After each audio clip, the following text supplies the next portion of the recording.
tantrum, you're being generous. So, Cheryl, you're in a good position. If you just take those plates and pass them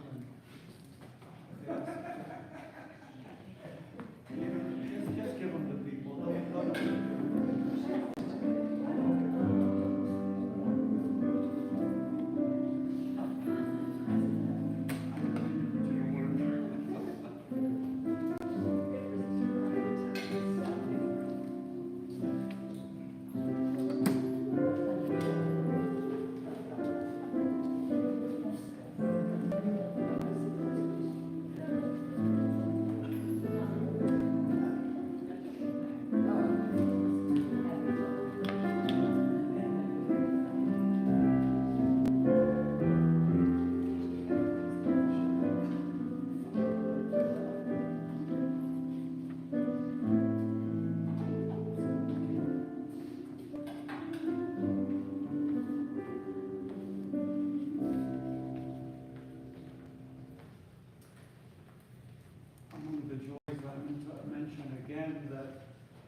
Birthday. Yay!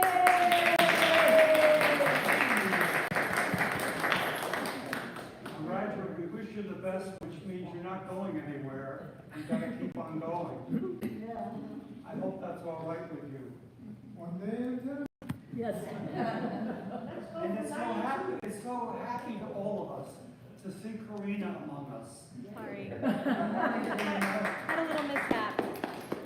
I tried to get the door open with the knife, it didn't work. It takes special skill. Apparently. I have a couple poems from our poets, Gold. These are both from Regina Lupu. The first is called Breakfast at Denny's. They sit in a booth holding hands, delicately, tentatively, broad smiles on their aging faces, enumerating their likes and dislikes, recounting their hopes for the future, dismissing the past. Their silver hair shining in the morning sun, eggs over lightly humming on the plates while they explore a promise of a new beginning. I have one more by Regina, but I couldn't help but think, I wish I saw more couples at the table holding hands rather than holding and looking into, you know what? Sorry, that was not a poetic thought. You know what? This is called Dialogue with an Inner City Child and a Social Worker. Once more, an adult to tell me how to feel, how to behave and what to do, how with loneliness I should deal, and all the things I already knew. But I see my world quite differently. It is full of violence and all. Your solutions are strange to me, when survival is my only goal. In my world, I either fight or flee. Retreat I could not choose. That would make a coward out of me. I must fight, win or lose. Although we're not antagonists, our worlds are different from the start. I negotiate differences with my fists, and you with diplomatic art. Dear child, I hear your pain. You think survival depends on force, and all the other options that remain are not an acceptable recourse. I cannot change the menace that you feel or fulfill the hunger in your heart. But hopefully, I pray the wounds will heal with trust, and healing now may start. Dialogue with an inner city child and a social worker. Regina Lupu. Do any of you write poetry? Do you want me to read the one that wrote it? Yes, read No, that. I dare not. The one you showed me. Yeah, that little one. This lady found something. Kid. I know.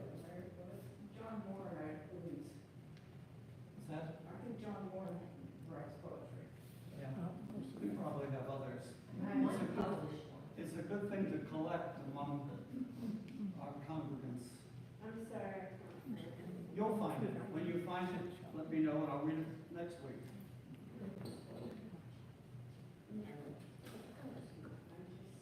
We're into the fifth principle. And I've asked a couple people to lead these, and I let them pick a principle, which in a way gave away the good ones. But today's is a good one, and we would stamp our feet and insist it is a good one. Conscience and democracy. I want to start out thinking about the Ten Commandments, the Decalogue. Our principles kind of remind me of that because the Ten Commandments and our principles are not a creed of beliefs, but really a statement of the way human beings should treat each other. Now you can say, but Bob, the first commandment is what? Who can tell me the first commandment of the Ten Commandments? Yeah. Hear, O Israel, something like that. The God who led you out of Egypt, out of slavery. Remember that, and you shall have no other gods. I just messed it up. But it ended with Judy's point. No other gods. Now, that doesn't exactly tell you who God is, except to the Jews, God is the one who rescued them and gave them their identity. It doesn't say that there is only one God, but there's only one God to the Jews, the one who rescued them and gave them their identity. Why must that have been remembered for Jews to have survived? Because Judaism grew in a land of many gods. And the Jews had to remember whose they were. So, you know, the Christians repeat that as the first commandment also. And I'm wondering, as I think that, how many Christians know that the God they believe in is the God who rescued the Jews from Egypt and slavery? How many Christians know that they share God with the Jews? I wonder about that. But anyway, the Ten Commandments are a statement of principles of how you have to live together, what it means to live together. And the first principle is really a principle against idolatry. If you idolize something in the place of God, it's not that you diminish God, it's that you diminish yourself. Idolatry diminishes the idolater. Now, we won't go into all the people who come to mind. People come to mind. You have to respect your parents to be in a society. Parents have to be respected because the past has to be respected, or you don't grow from it. Coveting. What does that do to a society if you grow up coveting?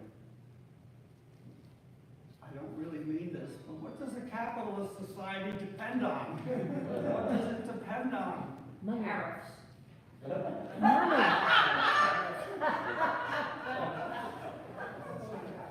I must do a sermon based on when questions don't beg to be answered.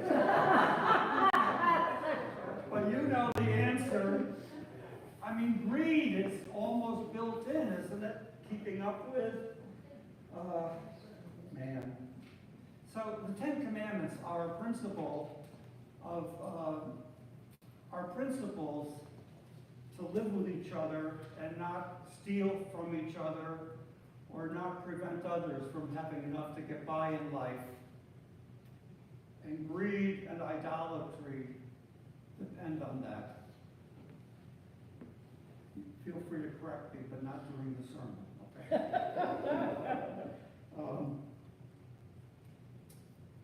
But God, where is God in the Ten Commandments? I don't know, except God is the one whom the Jews credit for their identity and for their history and for their having survived. And they still do.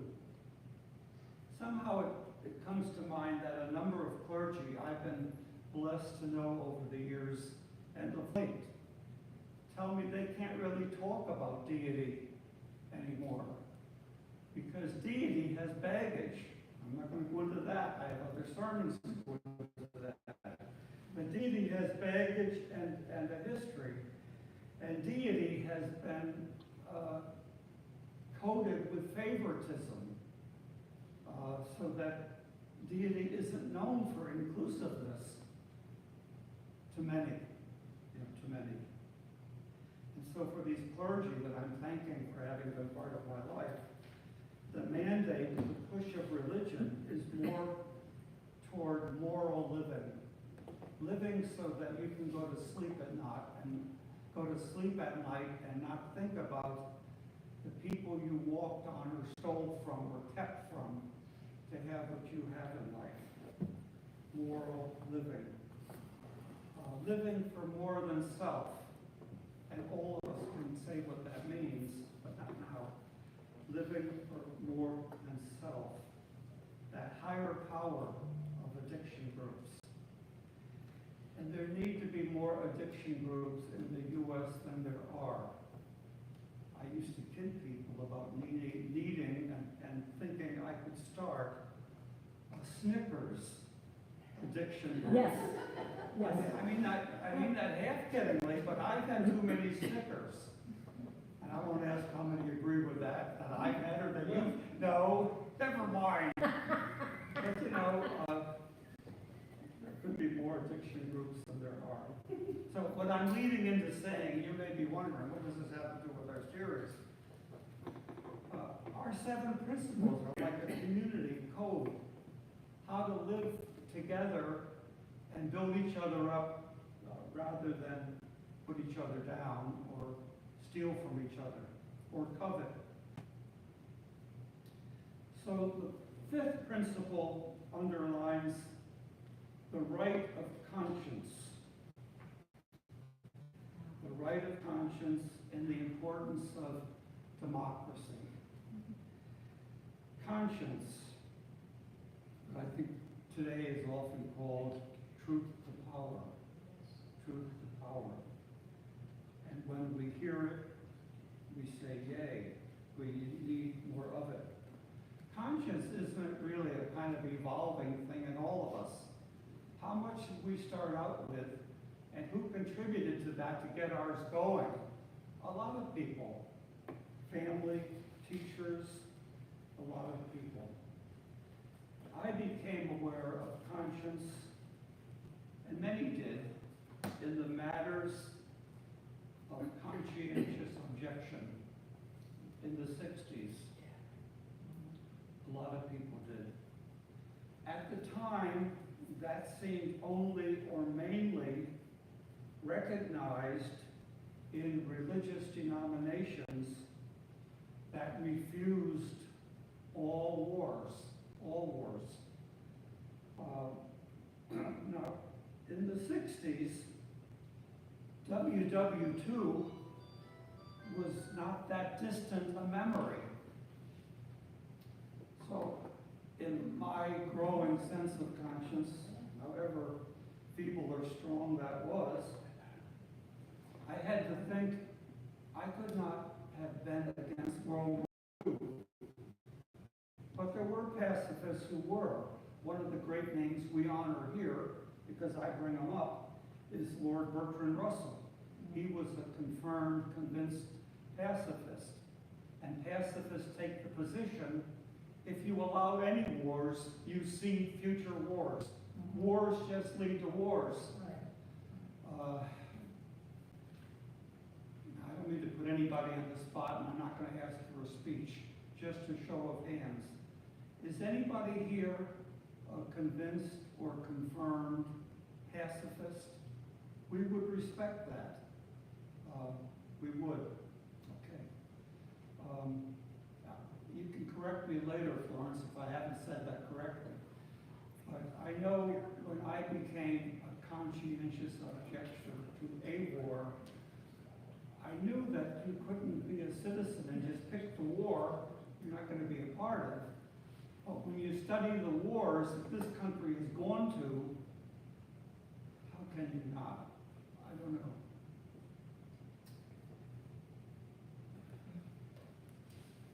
Wars and religions, wars and deity have been strange bedfellows.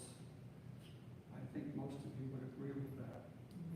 My Methodist congregations love to sing, glory, glory, hallelujah, His truth is marching on, Yes. and you can hear the feet stamping, and you can sense, God, this is supporting. Well, I could be right or wrong on that. Democracy in America has evolved from white land-owning men to all 18-year-olds. Now, Alistair, you're looking forward to a car when you turn. 16. Yes. Well, I mentioned that to your dad while you were out of the room. So he said it's in the works. Oh, is it? Right, Stan? Do I I was still funny. have a friend, Stan? I didn't quite say that, but it's in the works someday. I've gotten 4 teenagers through driving. I think I got one more in me. I was just planning on stealing his car. That's what Florida did. Anyway, democracy in America has been evolving, and women, what a fight women had to get the vote, a century-long fight. And who are the women's suffragette heroines that come to mind?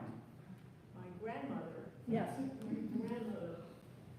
I didn't know your grandmother, but I'll accept that that's true. What known people come to mind? My grandmother. All right.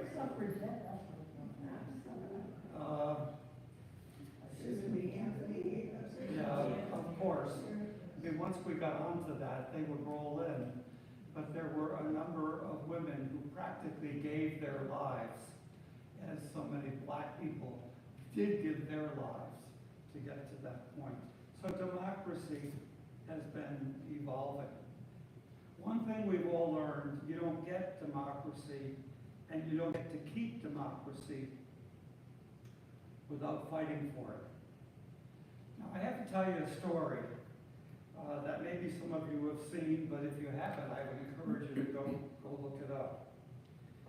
PBS recently had a documentary in its American Masters series called Facing Tyranny. Did anybody see that? No. It was the life and fight of Hannah Arendt, A-R-E-N-D-T, I think, Hannah Arendt.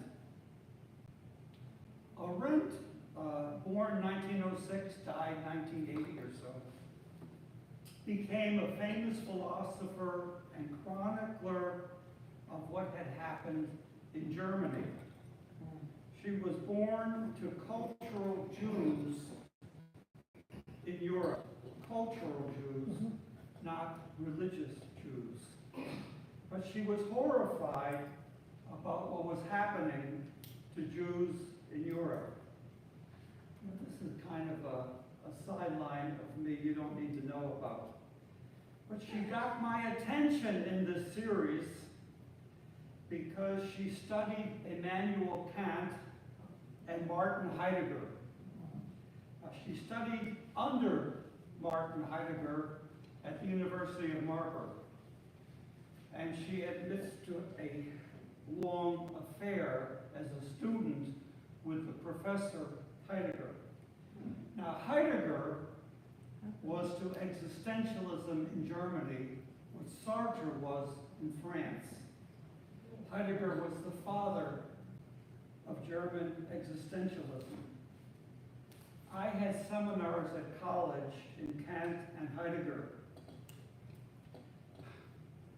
I'm embarrassed to tell you this, but I'm going to. No, it wasn't about an affair. For about 2 weeks in West Virginia, I smoked a pipe to imitate a professorial book. And when I read that she was that into Kant and that into Heidegger, she had my attention. Heidegger's light was dimmed when it was learned that he was a Nazi sympathizer. But he went on for a number of years after Hitler, and he continued teaching, but he didn't get the esteem that Sartre got for that reason.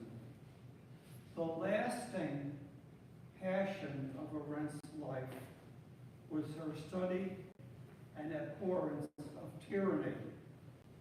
Her magnum opus was The Origins of Totalitarianism, written about 1960. She tracked it in Germany as a people were demonized and called less than human Jews. And the white Aryan people were pedestaled as the master race. And this was Hannah Arendt going to Germany to study what happened. So Arendt, the refugee here in America, watched the nightmare of the McCarthy years and the Nixon scandal. And she feared democracy could go away here. She said on numerous talk shows, "We are all immigrants." I don't know of anybody here being rooted in Native Americans, but she said only Native Americans can claim to be the real Americans. We are all immigrants. And the only glue that bonds us is our commitment to the Constitution. Think on that. The only glue that bonds us is our commitment to the Constitution.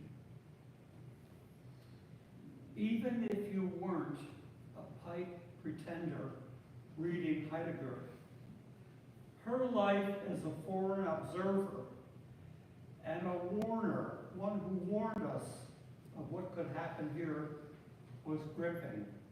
Hannah Arendt. And you can see that documentary if you have PBS app on your TV or computer, and you can get it for free. I got it and have watched it a few times. I'll close with this and then invite your applications, Principle 5. UUs are big on democracy because some of our founders and Constitution writers in America were Unitarian. Only one U, because there was only one U then. And those founders knew what religious extremists were capable of because they remember the wars in Europe that were not real past history to them. Freedom in America cannot mean one group is superior to the rest of us. It can't mean that, or we all can lose it. What do you think? How do you think we apply the fifth principle? Share your thoughts, and that'll be wrapping up my sermon. It's a wonderful sermon, Bob. It's A+. Even minus the pipe image. You have another practice too? Thank you. Wonderful sermon. Yes. Within our congregations is also a huge portion of that fifth principle. And believe me, I'm not complaining that we are always having congregational meetings that we have to go by those laws. What are those? Robert's Rules of Order? Yes, Robert's Rules. Not this Robert.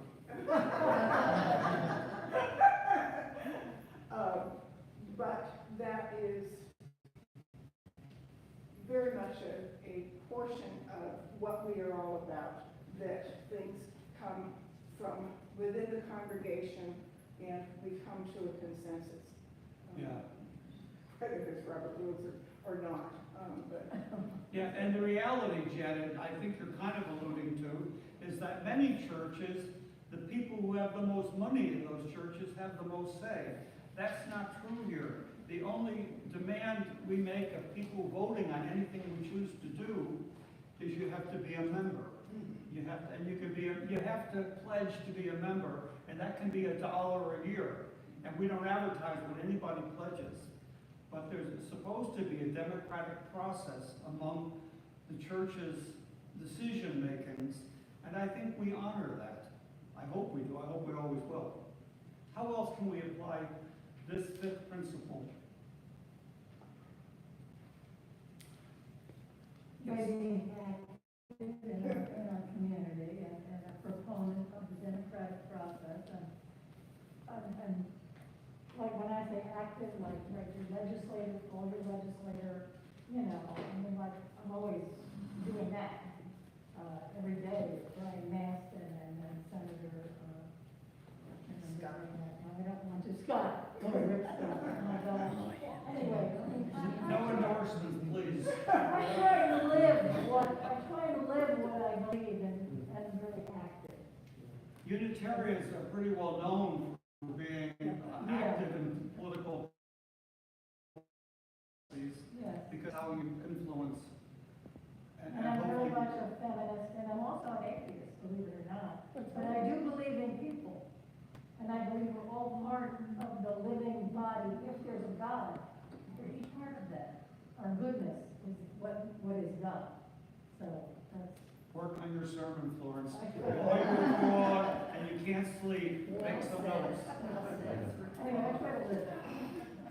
I shouldn't say while you're abroad. I should say while you're away. Oh, bad, very bad. All right, how else do we apply the fifth principle? 2 recent bumper stickers, and they're on women's cars. There you go. One at Walmart. I love the Constitution. Yes. Yeah. Who is going to throw a rock at that car? And one we followed this morning. I am woman, watch me vote. Yes, yes. I've seen that What's that? too. Can any men here speak up? I'd love to hear a man's voice on this. I'm only kidding about men speak up. Yes, John?